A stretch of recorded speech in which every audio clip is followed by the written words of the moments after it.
ladies and gentlemen, Marauder EX here with a video. Not really rant, just discussing things. Let's just discuss some stuff.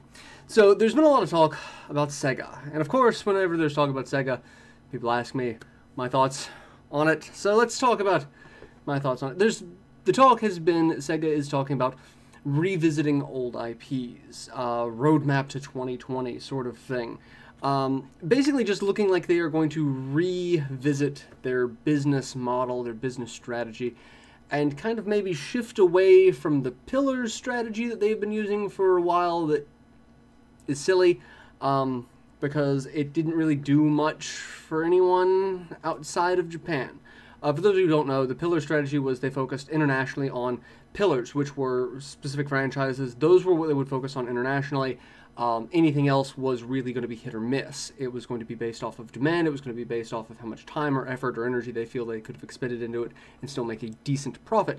And their definition of decent profit usually meant a lot of things didn't get localized outside of Japan. And their pillars were franchises that were a little strange. You had the things that were pretty, no-brainer, like Sonic. Even though the Sonic series had been going through a lot of ups and downs with things like Sonic 2006, Sonic Unleashed, which actually wasn't terrible, and then you get like the Sonic and the Black Knight, Sonic the Secret Rings, which were a little but then, you got some high points with like Sonic Colors, Sonic Generations, and then back to low points with like Sonic Boom. Not really the best pillar strategy. And then other pillars which were great internationally, but not really great in the US, things like Football Manager, which is a very niche market here in the US, but a very popular franchise elsewhere. Japan and Europe included, South America, a lot of other places that, actually take soccer seriously, whereas in North America, we call it soccer. That should tell you how most people feel about it, which is a little disappointing. A worldwide sport that the U.S. just doesn't get into. I don't know. I'm a big sports ball fan myself. I don't know. But that was kind of their business strategy. They had pillars, certain franchises, and the problem is those franchises were either very niche in some areas, very popular in others, or the quality control aspect seemed out there. So pillar strategy didn't seem to work. So now it seems like they are wanting to revisit and maybe ignore a pillar strategy, maybe not ignore a pillar strategy, but maybe either expand the pillar strategy or just revisit IPs to see if, they could be added to pillars. I don't know. There's a lot of talk about this, that, and the other. The main takeaway that everyone is getting from this is they want to revisit old IPs. They want to bring back some old franchises, see if they can be done in a modern style, because we have a lot of games that are doing just that. We've got a lot of franchises that are being revisited in specific ways that, for better or worse, are getting a lot of press and getting a decent number of sales. Things like Ukulele, revisiting Banjo-Kazooie. I've heard a lot of good and bad about it. We've got, obviously, Mighty No. 9 had a lot of bad about it. But there are still people who say that it's, on its own, not a terrible game. Teach their own. I haven't played it. I have no inclination of playing it. But it's that mindset that we've hit where we've got a lot of franchises being reborn. And even Sega's doing it themselves with the Sonic series. We have Sonic Mania, which is basically a throwback to the classic 16-bit Sonic games, just hands down. It looks like it belongs on the Genesis, Mega Drive, what have you, just with amazing graphics. So, like, Sega's even doing this themselves. So, their take on it, what franchises, what IPs would you like to see? And I have a list of ones that I've gone through. Wikipedia actually has a really interesting list of Sega franchises, and it tells you if Sega's the main developer on that franchise or not. And if they're not, you can actually find out who it is, because they do have it listed, and you can find out if they started off as a subsidiary of Sega, because that's one of the things Sega actually used to do back in the days. They would split up their development teams, give them code names, and then depending on what projects they did, how successful those projects were, that development team would get more and more clout within the company, and sometimes change names and bring on larger development teams, bringing in more people. So like the Shining series, for example, one I talk about often, I don't remember what their initial name was, but they became Sonic Software Planning after having successes with the early Shining games. And then continuing on, they became Camelot Software Planning. And then actually from there branching off and breaking away from Sega, becoming their own company. So that tells you how the development structure worked for a really long time in Sega. So this article does list the main developers, and if it was a outside developer, there's a link to that. But for the most part, these franchises are attributed to Sega in some way, shape, or form. So I've got 4 that I kind of want to just touch on, quickly. These are like the honorable mentions, I guess. The others are series that I have more of a personal attachment to, but these are also series that I really enjoy. So starting off, we've got the Oasis series, or Thor series, depending on where you're at in the world. It's Beyond Oasis or Legend of Oasis here in the US, and it's like Legend of Thor elsewhere. It's a Zelda-esque game, is the best way that I can describe it. It's 3/4 top-down, overhead view, puzzle-solving, hack-and-slash type adventure. Very stylized, unique art style. It's a game that I think could probably make a comeback, especially if you want to go like the Zelda Breath of the Wild route. I don't know if they would go that far with it, but even as just a classic revisit, I think could do well. But it only had 2 entries in the franchise, so... but these others also only had 2 entries in the franchise. Next up, we have Clockwork Knight, which... Saturn platformer.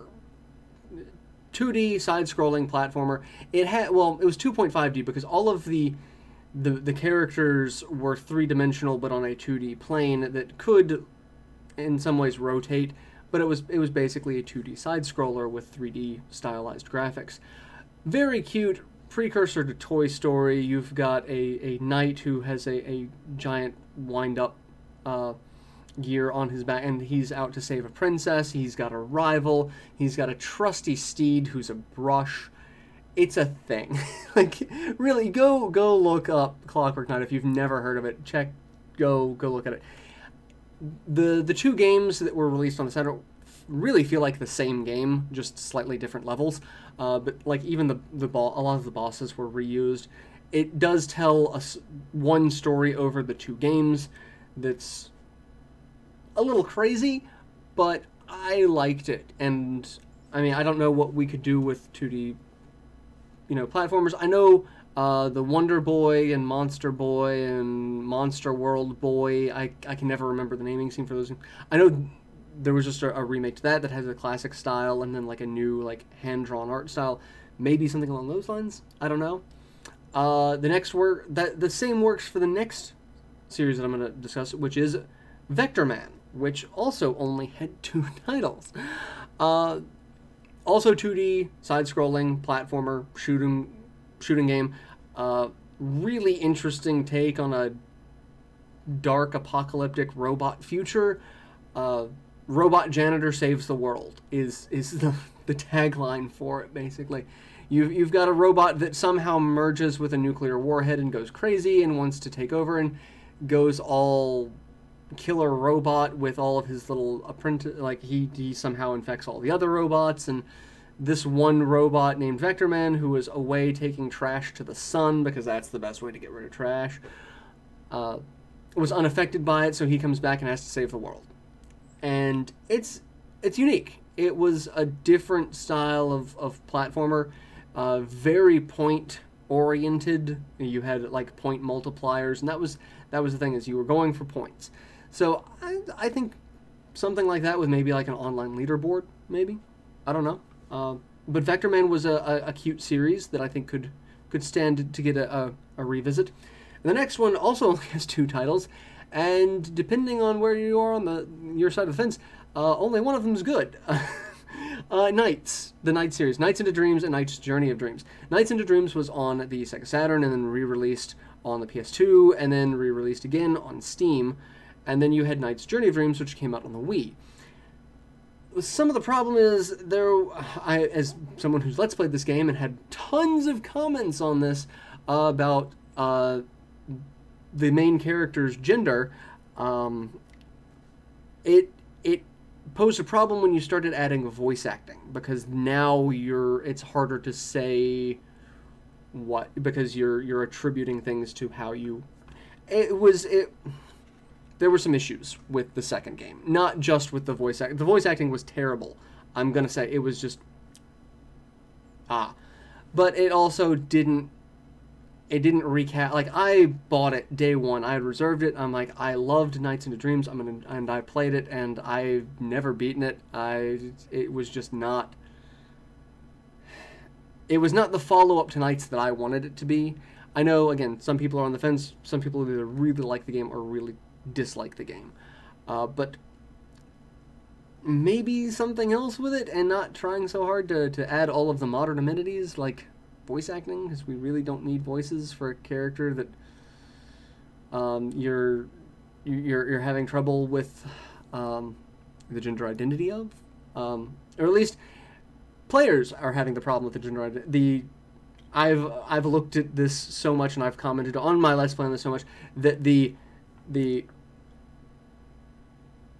series creator says Nights is genderless, has 0 gender, so that's where I'm just going to leave that one at. If the series creator says it, that's where I'm going to go with it. So, but those are 4 games that I feel like honorable mentions. Other franchises that I would like to talk a little bit more about, even though this is already becoming a really long video. We've got Choo Choo Rocket, which only had 1 entry, but I think nowadays could be a really good digital download title. Like, I think this would go well on the Switch, on PSN, on Xbox Live. Just bring back Choo Choo Rocket. It's a fantastic. You could have a great party game either online, because that was one of the games that really sold online for the Dreamcast, was Choo Choo Rocket. Being able to play this game online, and it's crazy, it's hectic, it's cute, and it's different. I had never played a game like it, and I don't think I've played a game like it since. There are games that, give a little bit of the feeling of it, but not quite the same. We've got Blazing Heroes / Mysteria Realms of Lore, also known as Riglord Saga in Japan. This, I believe, has 2 entries in the series. We only got 1 here in the US. It was renamed depending on where you got it in the game's lifespan. Originally, it was released as Mysteria, and then there was a naming dispute, and it became Blazing Heroes.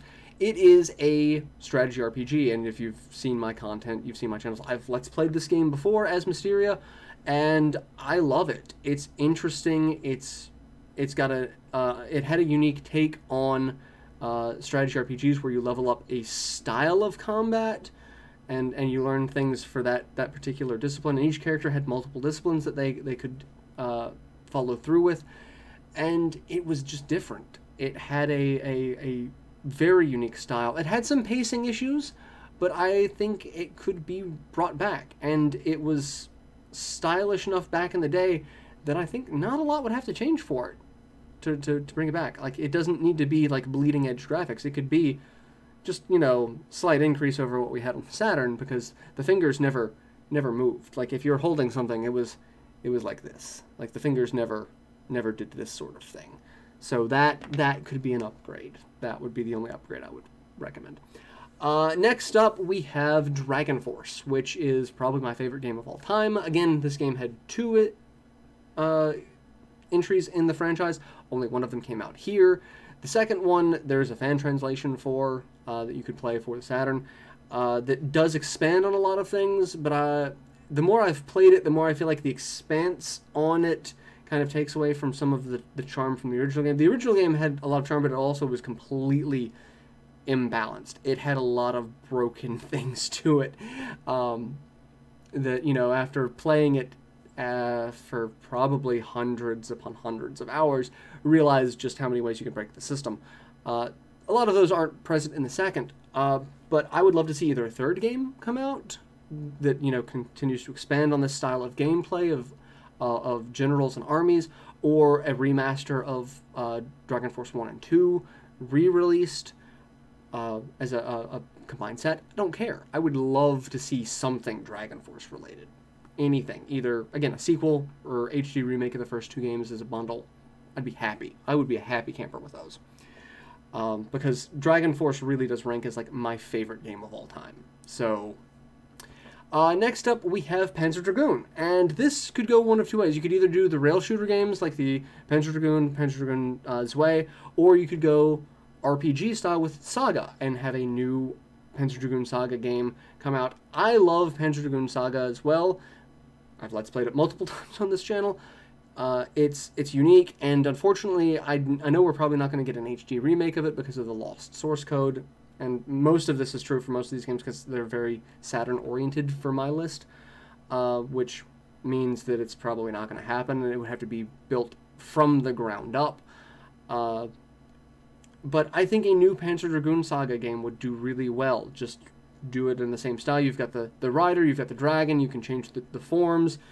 You've got, you know, the customization aspects of, you know, getting a new gun, or, you know, building up a style of dragon to where you can learn certain abilities. Make it so not every ability could be learned, so you would actually have to pick and choose what style you want to go for, what abilities you want to learn. Or make it so that all of them can be learned. It might just take longer, like it did in the original, where if you do the base dragon, everything learns at an even rate, but just slower, or you can, you know, pick an attack type and you'll learn the attack type abilities faster. And just expand on the universe. I mean, the Panzer Dragoon universe is just large, and you could do a completely standalone game, and no one would mind that. It has nothing to do with any of the other Panzer Dragoon games. Just that style of game brought back, I think would do really well.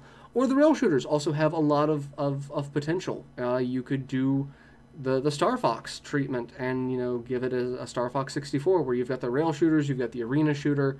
For like dogfight mode, have multiple players in game online, or, you know, couch co-op, what have you. In dragon dogfights, you could probably customize your dragon, get different type of, you know, lasers or breath attacks. Who knows? A lot of options there. I don't know where to go with that one. Next up, we've got Phantasy Star, and a lot of people are going to be like, Phantasy Star Online 2. I'm a firm believer that's never happening. Mostly because so much of the content that's been released in Japan will never make it here into the US, because it's all licensing oriented. It's all like partnerships with like anime or manga, or, you know, other, you know, company promotions that are never going to pass here. Licensing rights get really weird once you leave Japan, because you've got so many companies that were trying to bring over Japanese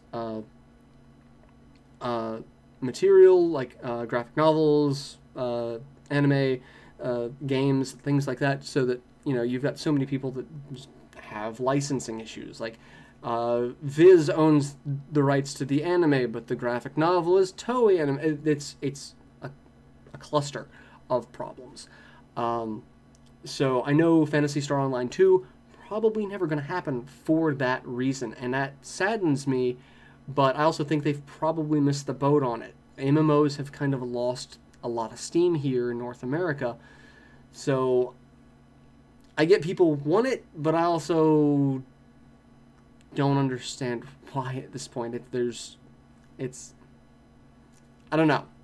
But I also haven't played an MMO since I got back into playing Final Fantasy XI and then got out of playing Final Fantasy XI again. So I'm also not the target demographic. But I think a actual turn-based RPG style Phantasy Star would be amazing. There were a couple of them that came out that were never localized because they did not fall under the Pillars strategy. I want to say Phantasy Star Nova was one of them that was brought out. It was turn-based, you know, old school style. Never going to be released outside of Japan officially. That's the problem. So yeah, that's a thing. That's a little disappointing. Maybe revisit that series a little bit. I don't know. I mean, maybe you could turn that into an open world series like Breath of the Wild. Wander around learning spells, getting new weapons. I don't know. I don't know what could be done with the Phantasy Star series, but I would like to see something done with it, rather than it falling into obscurity to the point to where the only thing talked about it is when is Phantasy Star Online 2 coming out in North America. Never. We've got Skies of Arcadia. One game that was just so unique, so different, so out there. Sky Pirates, a world where there is no solid land. It's all floating islands, and the sea, instead of being water, is just a bottomless expanse of sky. It was different. It was very bright, very colorful, but had a lot of dark tones to it. I would love to see either an HD remake or a sequel. I'd love to see more Sky Pirates. I'd love to see... The ship battles were amazing. It didn't have a lot of the strategy that you'd want it to, but it was very cinematic. It was a very simple strategy, but it was presented in a way that looked epic. And then you had the normal RPG-style fights, but with a unique twist on the spirit meter. Trying to add, a different take on just, turn-based RPGs. I loved it. I would love to see more Skies of Arcadia. Like I said, HD remake or Skies of Arcadia 2. Be fine with. And then the last one I could talk about ad nauseum, and I know people are wondering why I didn't lead off with this one, because, again, I could... But this would have been like the whole video. The Shining series. And when I say the Shining series, I would like revisits to the three main styles that the Shining series was for the longest time. I would like to see, first and foremost, a Shining Force tactical RPG. I don't care if it's done in the Valkyria style, where it's, 3D and you have like a movement range and you can combine attack, or if it's a grid-based, old school style Shining Force game. I don't care. I want to see a Shining Force tactical RPG, and keep the naming scheme solid with it. Don't bring out Shining Force and have it be a hack and slash, no. Stop with that. Keep the old school naming scheme. But that was the point. I would like to see a dungeon crawler style Shining game, akin to Shining in the Darkness or Shining the Holy Ark. Those games offered a very unique experience, and then Shining the Holy Ark and Shining in the Darkness did tie into the other Shining games in various ways, so you don't have to have each game be each specific style. You don't have to have Shining Force 1, 2, and 3 be directly connected like, other games of a numerical sequence.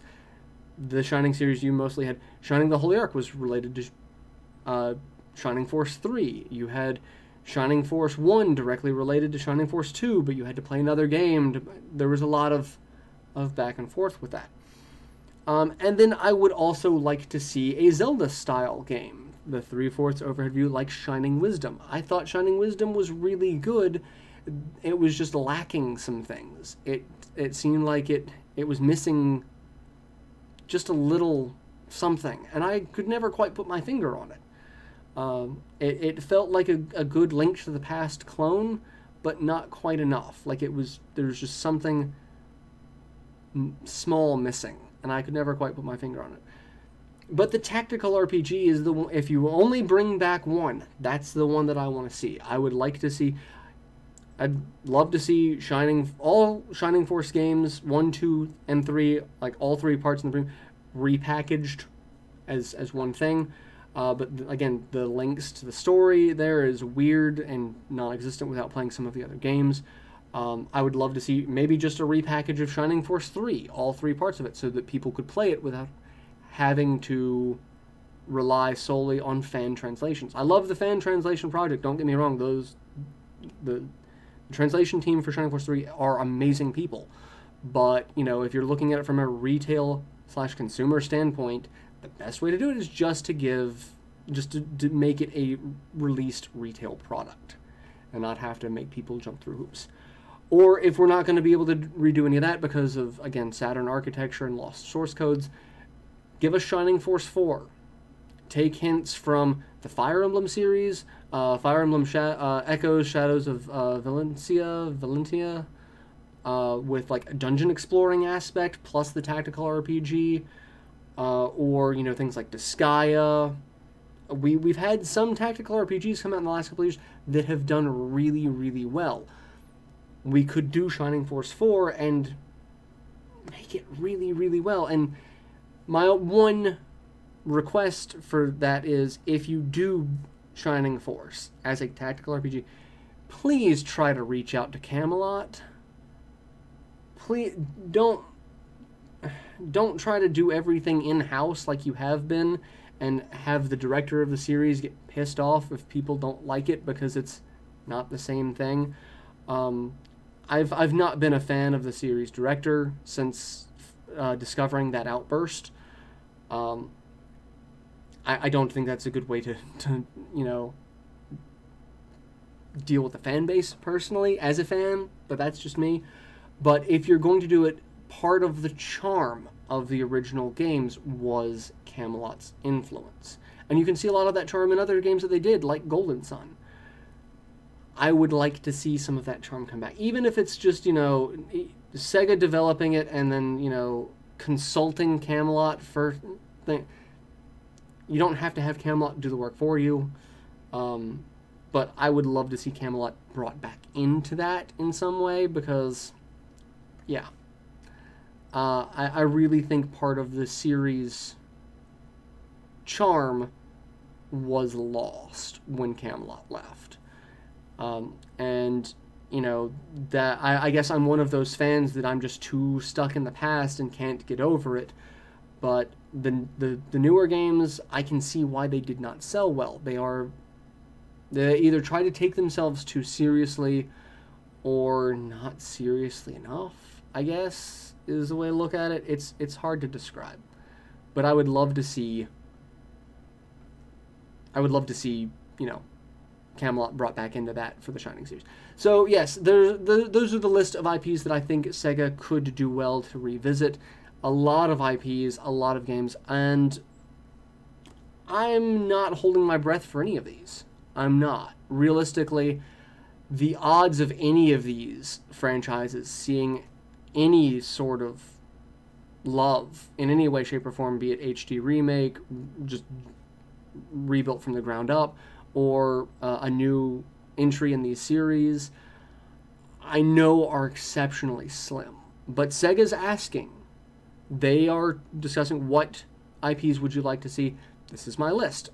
As a long-time Sega fan, as a Sega fan who has been exceptionally critical of Sega for the last 10 years, I may not be the demographic. I may not be the voice of the demographic that you're actually looking for, but I am one of your demographics. I'm an adult with disposable income who would like to buy your games. And I would like to buy these games if you were to do them again in some way, shape, or form.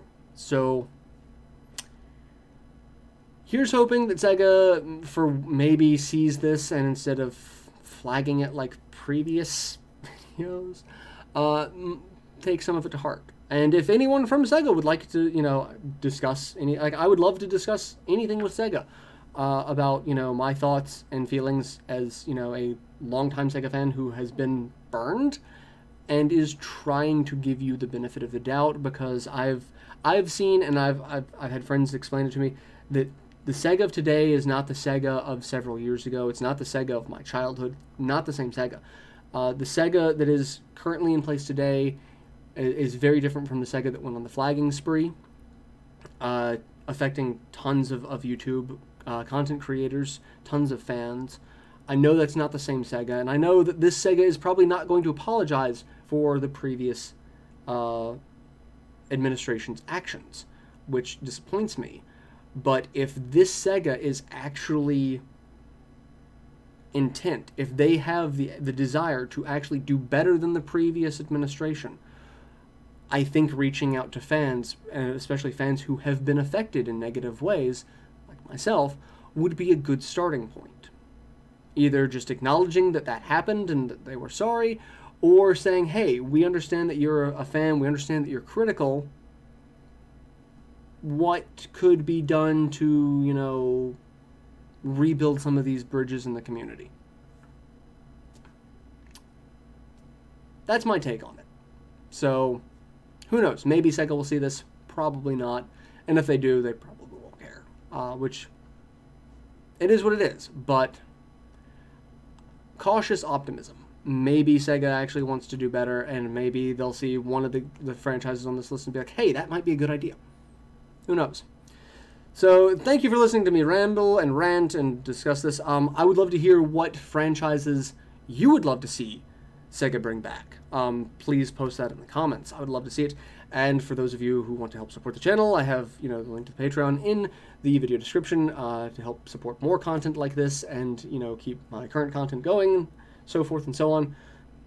And if you can't do that, you know, just liking and commenting, subscribing, all of that jazz really does go a long way to help the channel out. So I can't thank you enough for the support for that. So I will see you in future rants, probably going to be related to something Sega says or does in the future, because can't escape the ghosts of my past. So till then, later everyone.